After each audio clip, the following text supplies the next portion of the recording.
Should you be happy with par? In today's episode, we sit down with Anthony from Happy With Par to discuss that very question, and we discover why actually you should be happy with par, and at least you didn't get a bogey. We discuss how you can change your mental mindset to be more happy with par, and how maybe getting into disc golf very competitively too soon might actually hurt your disc golf game in the long run. We discuss all that and much more on today's episode, but let's get into it right now. Hey, this is Anthony of Happy With Par, and you're listening to the Chain Clankers podcast.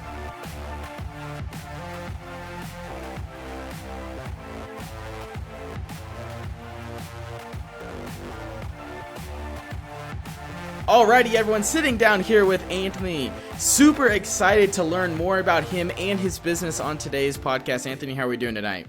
I'm doing all right, man. Thanks for having me. Anthony, how you guys making out? Oh, we're doing great. We appreciate you coming on the show. I know it's late for you up there in Maryland, so right between Philly and Baltimore. Just learned that. So happy you could get on, man. We're looking forward to chatting with you. Cool. Me too. Thanks. Yeah, so let's kind of just start with a deep dive here on your disc golf journey, right? So what was the first instance of you kind of learning about disc golf, and how'd you get into it? So I'm going to be talking about friends a lot on here because that's my disc golf journey. Super related to and incorporated in my friends and the friendships, that I have had over the years. So a couple of my good buddies and myself used to always go camping, and they would lead me into a day of playing disc golf at the local state park. And I think I was throwing like a katana and a beast. So it was not fun for me at all. And so my introduction to disc golf really was kind of miserable. I wasn't having a super great time out there because I kind of couldn't stay on the fairways. They were giving me advice, but it's very flight related, and I am not playing disc golf at all, so like these flight pattern references aren't really making sense to me. So yeah, at the beginning I just wasn't really into it, but my buddy Kyle, who's designing some courses around here and stuff at the time, he's kind of pitching the idea to our local county park, and has some like aerial shots of the land around there. And he gets me out there just kind of like, we're just hanging out, and he's got me holding flags as he's like scouting fairways and scouting lines. And I had no idea what was really going on at the time. I just knew that I was like helping him, make a disc golf course, but I really didn't get it. Well, then later that becomes the course that I like, hang out with all my friends and kind of cut my teeth and start playing just to keep up with everybody, just to play, right? And coming from like kind of a sports background, I started getting competitive as soon as I figured out how to kind of like throw the disc flat and get a little bit of distance, and just playing with my friends all the time. Like it just became really competitive, right? And kind of took the fun out of it at the beginning, like right away as soon as I started playing, because I was just so focused on, us being kind of competitive with each other. In the sport as we're playing like tag rounds, stuff like that. So like, that came off kind of weird. I don't mean it in like a bad way, because I embrace that competitive nature, right? I think we all kind of do. But at the same time, it was just like a tough way to be a beginner kind of coming into the sport, because, we're taking it pretty seriously.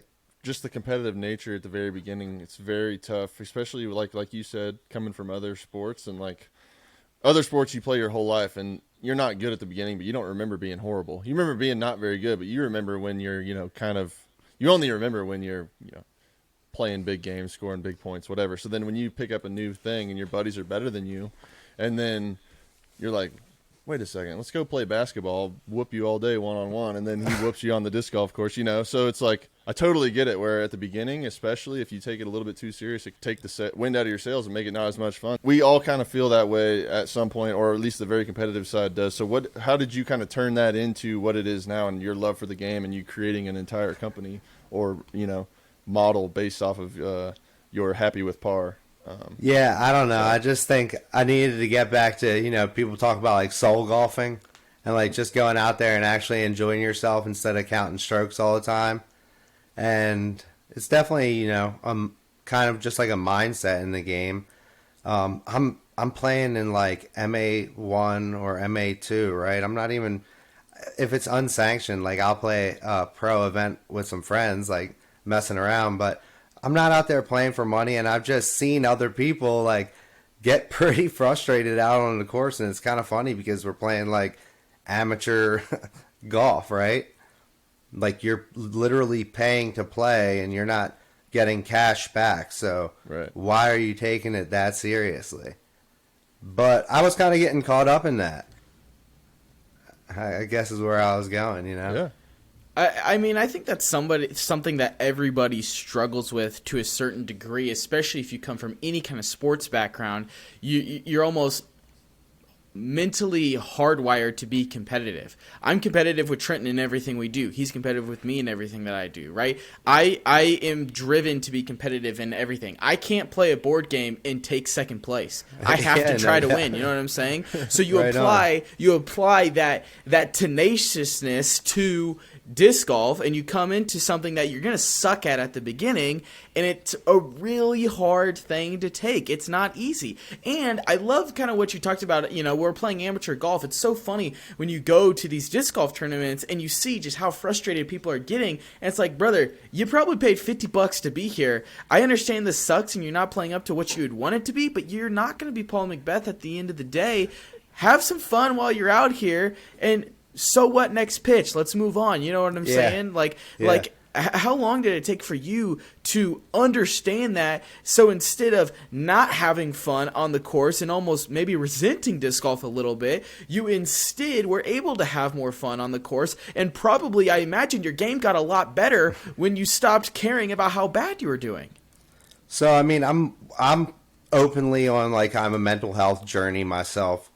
Have kind of suffered with depression and anxiety, throughout my life, and it's something that's like kind of an ongoing thing, right? But you find different outlets, and it's kind of funny that disc golf became one of those to me because of how I said I kind of was intro to it and very competitive nature with my friend group, right? So back in the day before I was playing disc golf, I was in a band, so I sort of had this outlet in my mind to funnel my creativity into, like writing song lyrics, poster ideas, just any sort of concept that you can take and turn into something bigger. And then I'm finding myself spending all my free time playing disc golf, and that's like what I'm really into now, because flip side of the coin from the competitive nature is like just going out there and watching the disc fly, right? Like the things that we all love, just spending time in nature, naturally, scientifically proven to be beneficial for us, right? So you're doing that, but you're also like testing yourself the whole time. And in the beginning, I'm playing some wooded courses, right? So just like suffering. You're just subjecting yourself to this like mental suffering because that's what it is. Like, but I guess the question was more like, when did I get better at it? Man, I don't know. I'm getting better at it. You find mental cues and stuff that you can kind of like fall back on, and it helps you. For me, one thing is like, don't think of the shot until you're there. So like as soon as you whack a tree, right, and you're walking up to it pissed off already or upset already, right, just, dude, let it go. Once you get there, evaluate your shot, and then you be upset. For a second. I mean, I don't know. You nailed it on the head there, because how many times do you throw a shot and you're like, oh man, that is horrible, and then you walk up and you got a 20-footer and you're like, oh, or you have a perfect lane to the basket and you thought you were completely off. That is such a good point of advice, to not judge your throw before you actually see where it lands, because that can just ruin everything. And especially if you're MA2, MA1, just like us out there, and everyone, a lot of people listening to this. I mean, even at the pro level, you want to have fun no matter what, right? So always go out there and just be positive. That's some awesome advice. Sorry, I cut you off, Quentin. No, you're good. I mean, I was just going to echo what you were saying, right? If you're not following us on Instagram, you should do so at Chain Clankers, because we give more tips and good reels and stuff throughout the week and on the stories. And something I posted this week was talking about confidence in disc golf, right?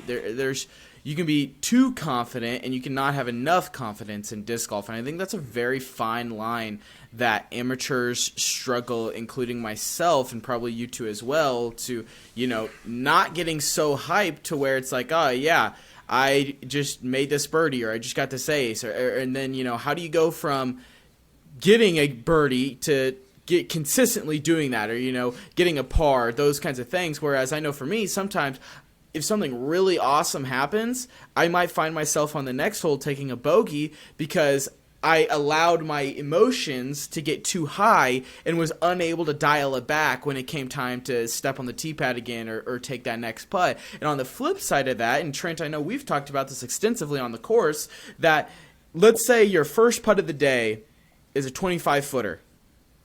If you make that putt, you will have confidence the rest of the round. But if you miss that putt, you will be questioning every single putt the rest of the round, and mentally you're setting yourself up for failure, where if you would just, so what next pitch, so what next putt, so what next drive, and you would just take it as it is and move on and allow yourself to understand the good and understand the bad, learn from it and move on, I feel like mentally you would be able to get through 18 holes a lot easier. Would you agree with that, Anthony? Like, what's your take on that? I agree with it, but at the same time, for me, I definitely have to apply some of that short-term memory. You know what I mean? You gotta just forget it sometimes. Because I just started out around at my local course that I should at least par every time, right? In my mind, I want to. And I missed a 12-foot putt just because I'm BSing at first, right? Because I'm out there for fun. And then I step up to the next hole, kind of upset because I already took a stroke. Because every round that you go out, you're trying your best. At least I am. I'm trying to throw my PR every time I play. But also, I don't do field work. So, I can't get that upset when I am not consistent.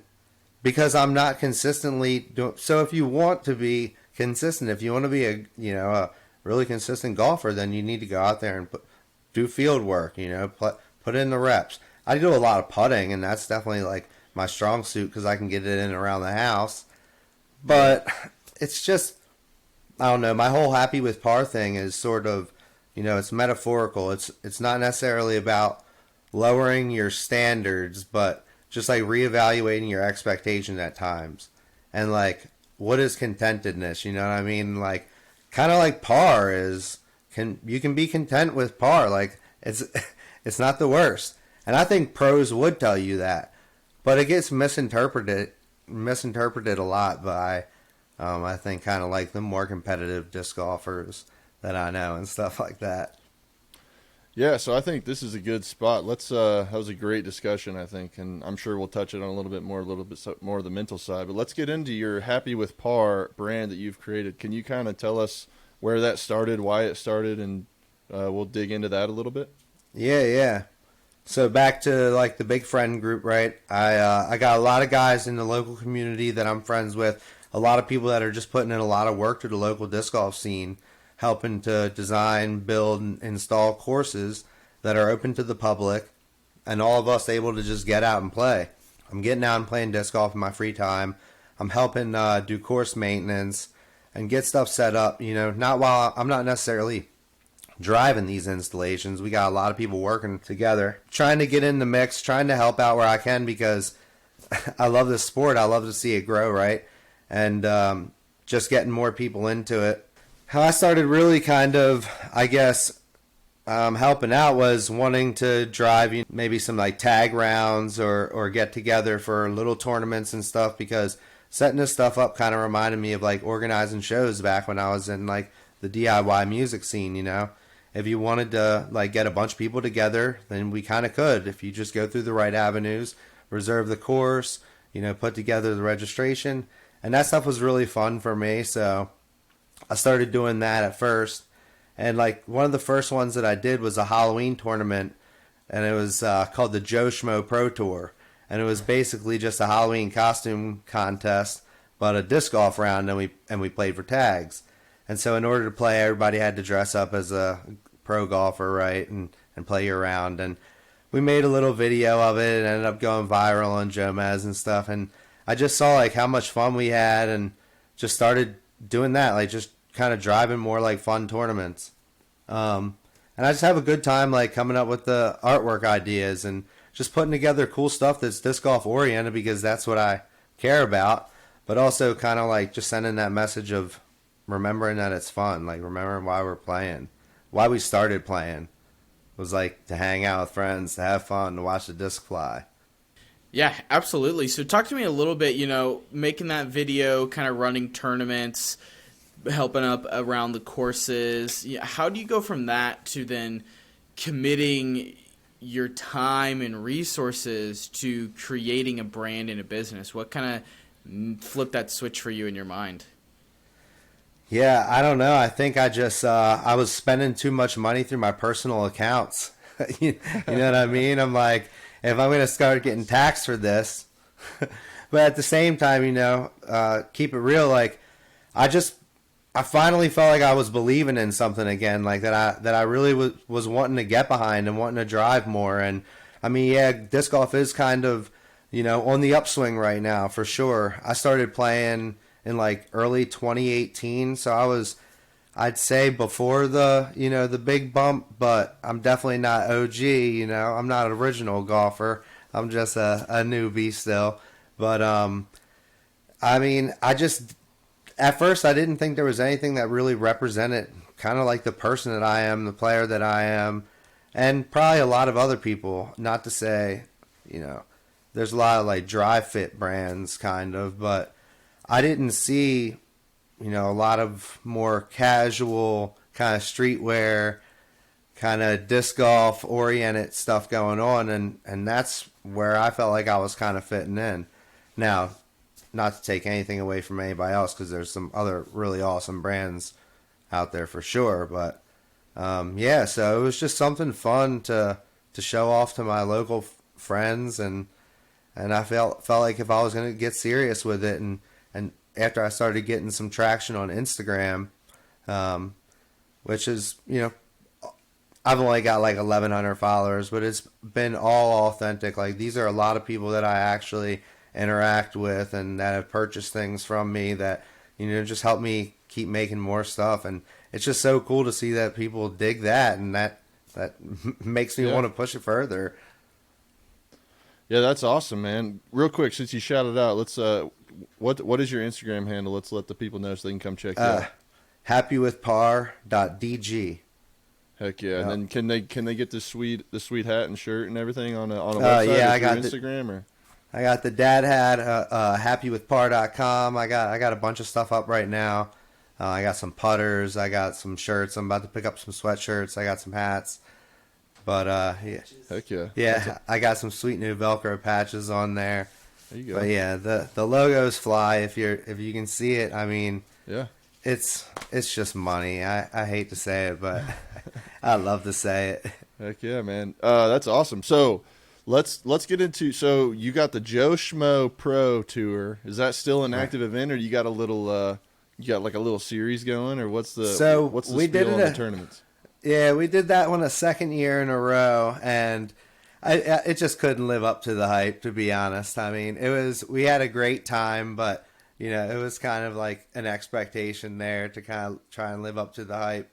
So this past year, I just ran an October tournament again. I just love playing fall golf, right? Mm-hmm. So we had 3 discs at a course called Three Creeks, and it was sponsored by Happy with Par, and it was called the Head Trip. So this course is pretty wooded, pretty difficult. So going out there with only 3 discs, being able to throw par, you really would be happy. And for a lot of other people, it was a head trip of a day. And we had a blast. And the artwork was really fun to get made. I worked with a guy from Kansas City, actually. Oh, nice. His name is Scott Oswalt. He's done some work for Dynamic and MVP. He did the glitch artwork recently. Okay. He's done a bunch of cool stuff anyway. Shout out to Scott. Because me and him worked together, just kind of talking back and forth via DM, and he developed a pretty cool logo for me for the head trip. So check that out on the website. You can still get a couple mid-ranges. I got some elements on there, and I got some assassins on there. Nice and flippy. Heck yeah. That's awesome, man. That sounds like a good time. I like the, real quick, Quentin, I know you got something, but I like the thought put into the tournament. With the wooded course, the 3 discs, and like legitimately, like you went a little deeper with it. Like you'll be happy with par with these 3 discs playing this course on this day. So that's pretty sick. And the name, man, obviously, like you tied it all in. I like it. The artisticness is sweet. Thank you. I appreciate that. Yeah. Yes, no, you're all good, man. I was just going to talk about some nerd stuff over here because I am just interested to understand a little bit more about your distribution, right? Like, I want to understand more about your company. Like, are you out here slaving away every single night, making, heat pressing all these shirts and hats? Do you have someone who does it for you? Like how do you do your operation? How do you have time for all of that? I'm definitely resourcing. I got some local connections. So somebody through the disc golf scene, right? I guess I should have mentioned I live like 20 minutes from Iron Hill, so like everybody knows Iron Hill. I think if Iron Hill Disc Golf Course in Newark, Delaware. Okay. It's from the middle of nowhere, Kansas. Sorry, it's been on the national tour for several years. I think it wasn't this past year because maybe they had some funding issues after the merger of like the Pro Tour and the National Tour or whatever. But anyway, Iron Hill's pro tier level course. I mean, it is tough, but it's also the first place I ever saw, Ricky Wysocki pipe one down a 500-foot fairway, narrow as can be, that I play shorts on and still struggle to get par. You know what I'm saying? Right. So it was so cool, like being able to go to a place like that and as soon as I start playing disc golf, I'm standing next to the Michael Jordans, I guess, the Paul McBeth, right? But anyway, yeah, so Delaware's got an amazing scene, right? So they're right up the road from us. I met a guy through there. He has a screen printing operation in his basement. He's a barber by day, does this in the evening. Yeah, I got a guy that does some pretty sweet tie-dye stuff. So I definitely am kind of outsourcing, but I don't know. It's like I said, it's fun for me to kind of put it all together. Heck yeah, that's awesome. And so when you outsource it, just to dig into a little bit, so do you, like you said, you got to go pick some shirts up, so then you package everything up and put your own little, throw a little I distribute everything out of my sticker basement and everything on there. Yeah, I'm distributing everything out of my basement. I'm just kind of getting the pieces put together. Like, if I could get a screen printing set up down in my basement, you know what I'm saying? I definitely would do it. I'd be working on that myself right now, but, I got a 2.5-year-old son. I got a daytime job. I got a house.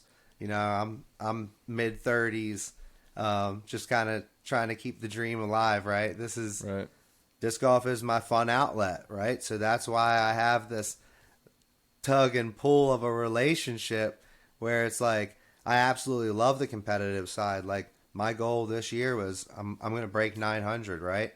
Kind of feel like I should be definitely above 900, right? That's, in my mind, that's what I think.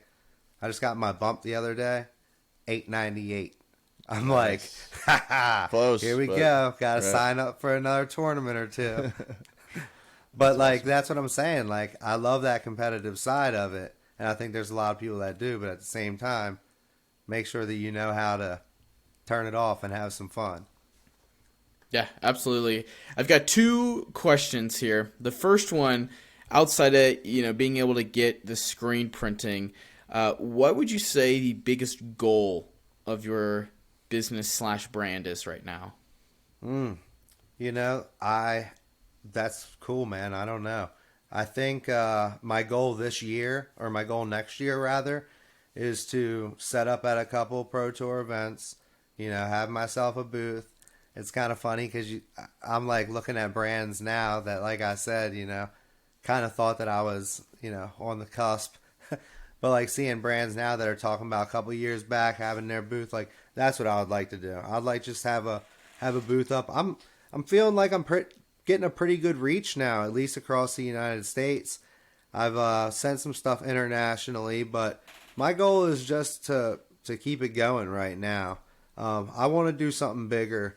I want to definitely go a little bit bigger. I don't know if I can quite say yet, but I'm like working on, trying to see how I can support bigger things. And I want to do that, but I want to take it slow and make sure that it's fun. Yeah, absolutely. So then the second part to this question is, what is the biggest challenge that you are facing in your business right now? I don't know. In my own mind, I feel like I need to have like more merchandise available readily all the time, But the fact of the matter is, I'm a dad right now. Got a job, right? Haven't really made this like a full commitment. So if it gets to that point, that's a bridge that we're gonna cross when like I really have to, and I think that we're set up to do it. But yeah, I just wish that I was able to have more on hand, be more readily available, like I said, at like some events and stuff like that to kind of grow the brand in the field. Heck yeah, those are some awesome goals, man. I look forward to seeing the Happy with Par shirts roaming around all over the place. It's a sweet idea. I really like it. Quentin and I have the same goals, aspirations. We're kind of hoping to continue to grow and keep pushing the Chain Clankers along. So we feel you there. And we're both. I mean, he doesn't have any kids. I have 2 kids, and I'm a little older than him. But anyways, yeah, we're right there with you, man. It's a struggle. So what do you have to say out there for everyone that's kind of in the same spot as you? They're like, man, I love disc golf. I'm just so busy, but I really want to take the next step. What would you have to say for someone out there that's listening to this that is on the cusp of maybe trying it out? I mean, if you're trying to get good, you putt. Go in your yard and putt all the time. I like this, but I'm asking, like, start your own brand and dig into that road. Yeah, I don't know. I think just be original and have fun, I think just make sure that you're having fun with it, and people will see that. And as people see that you're having fun, that they'll know that it's authentic. And I don't know. I think that I'm definitely not a businessman, but I think that good things come and happen, and you face new challenges and learn how to face them when you get to them. So if you want to make something really good happen, do good things. You know what I mean? Love that. Heck yeah. Yeah, I mean, I think that's a good motto to have, and it's one of those things where I don't think you're going to be able to really grow by, taking anyone down along the way. So I think that's nothing but fantastic advice for everybody out there. So last question I think that I have on the brand, I guess, is so like, I know we've talked about goals and we've talked about challenges, but like if there was one thing that, I guess, what is the one thing that you think you do better than everyone else? What is your competitive advantage? It might very well just be the walking basket logo. I mean, it is absolute fire. I could probably I should try and just over brand it like Mickey Mouse or something and put it on absolutely everything. But I don't know. I think I've got a unique take on it right now. Like I said, if you look at the head trip artwork and the way that whole aesthetic kind of tied into itself, if you look at the smiley chain logo that I have, it says, you think it should have been a birdie, but it could have been a bogey. So happy with par. And, it looks kind of tough guy with those chains, I think, right? It's kind of funny, but it's a smiley face. I think just the aesthetic that I'm able to put together so far has been pretty fun and pretty original. And if you ask me, it's thoughtful. And that's what I appreciate out of a brand in general, right? Is something that has a little bit of substance to it, and it doesn't feel like I'm just being sold whatever. Yeah, I mean, that's great. I had noticed it in this, this little 35 minutes we've been talking, just when you talked about your tournament and just all the thought you put into it. I mean, obviously happy with par. Everyone kind of says that in some way or that exactly when you're just, getting started or whatever. But the brand is cool. Like you said, I do like that logo is pretty sick. I'm going to have to get me some merch. Thank you. So, heck yeah, man. I definitely think that, like I said, people kind of take it to at face value sometimes, like the happy with par thing. And, it is kind of metaphorical. But once again, as far as like the mental health piece goes, like this brand is for me as much as it is for anybody else. So maybe that's why I love it so much too. It's a passion project, right? Yeah. It's a reminder of, I want to be an example of it now, right?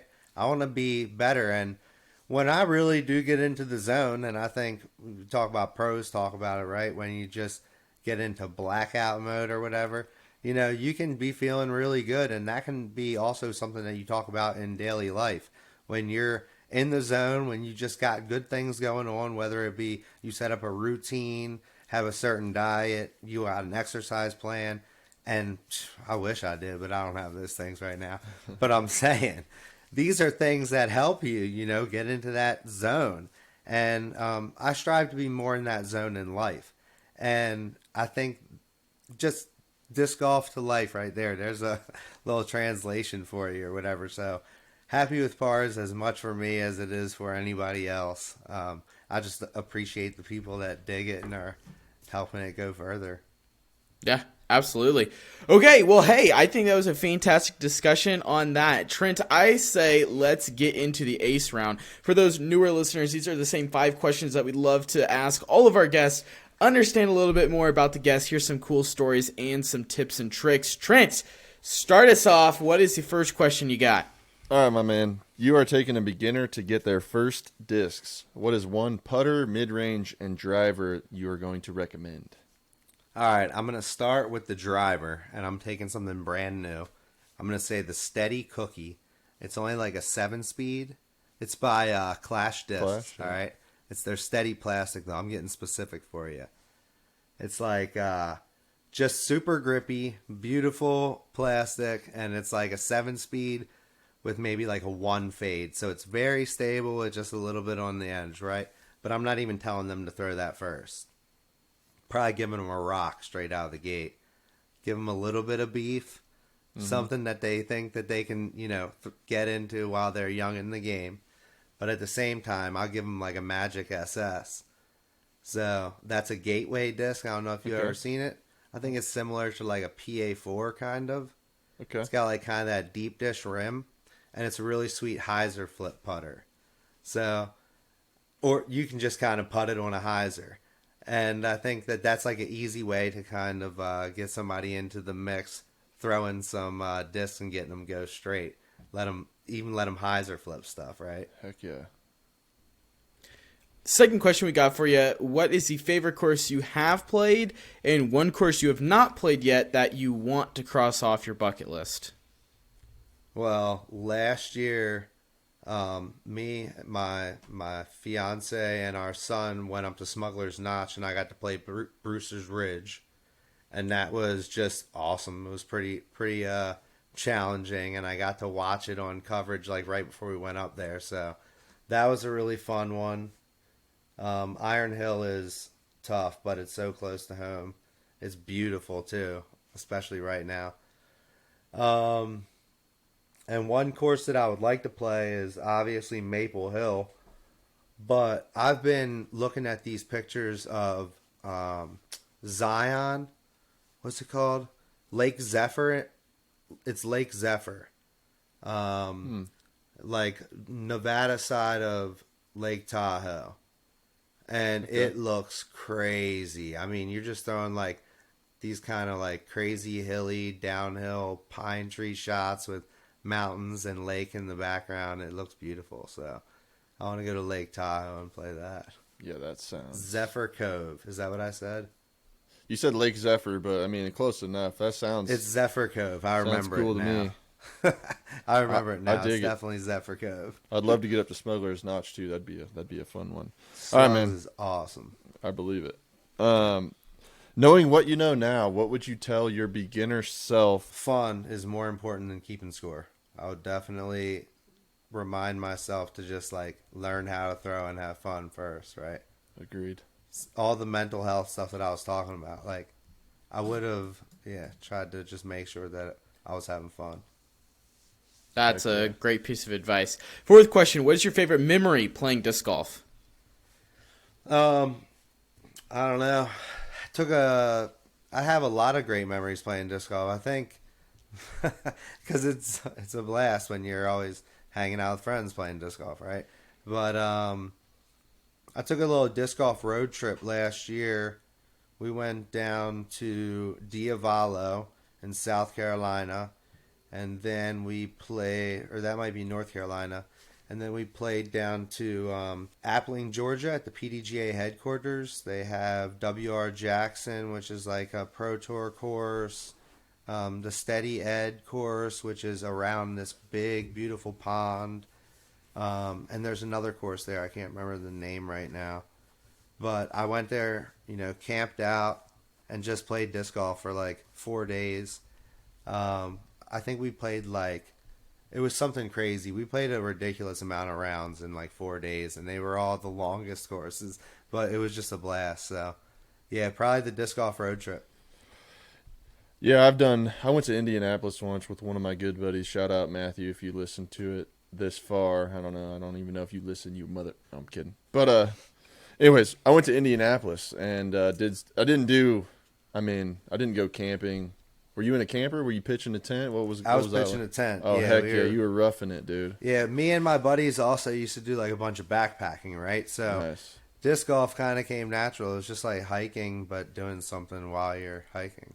Yeah, that's awesome, man. But yeah, man, my experience of doing something kind of similar, I flew up last year to Indianapolis and we played like 2 rounds a day. And if we could get a third one in, we could. And all these courses in Indy are like 30 minutes apart. I don't know. It was so fun. I played like 9 rounds in 3 days, and it was just great. But you gotta kind of like snap into a zone to be able to do that, because on a normal day I couldn't play like 3 rounds at all. Right. You just know you're like, I'm here to do this, so I'm going to get after it type of deal. Yeah. All right, man. And then here we go. What is the biggest mistake you see new players make?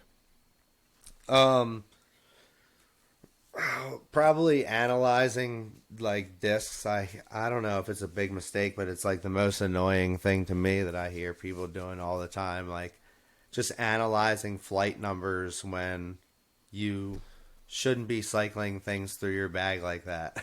Right. Like you should go out, throw some discs, figure out what throws good for you, not stay focused on flight numbers all the time, because a lot of that stuff depends on arm speed, right? And if you're not throwing 400 on the reg, it kind of probably doesn't like totally pertain to you. So I don't know. Just get over the flight number thing and just throw stuff that feels good, and definitely disc down. Throw mid-range is really straight first. Yeah, those are great pieces of advice. Anthony, thank you so much for your time tonight. I know that we had a blast getting to know you, getting to know a little bit more about your brand. Where can people continue to connect with you and follow more and learn more about your story?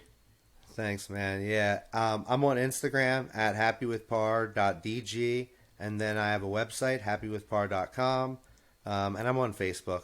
Smash that liker. Heck yeah, man. Well, we appreciate it. Love the logo. Love your energy, man. The vibe, the artistic side of it. I can just tell, man. Like I said, I've said it 3 times, but it's cool, man. Hopefully, if you make it big, blow up, and you have a some kind of themed tournament deal going across the country or something, we can link up or play in it or something. So, I sincerely appreciate you guys letting me kind of tell my little story. Heck yeah. It was cool. I just want people to hear it, so thanks. Yeah, man.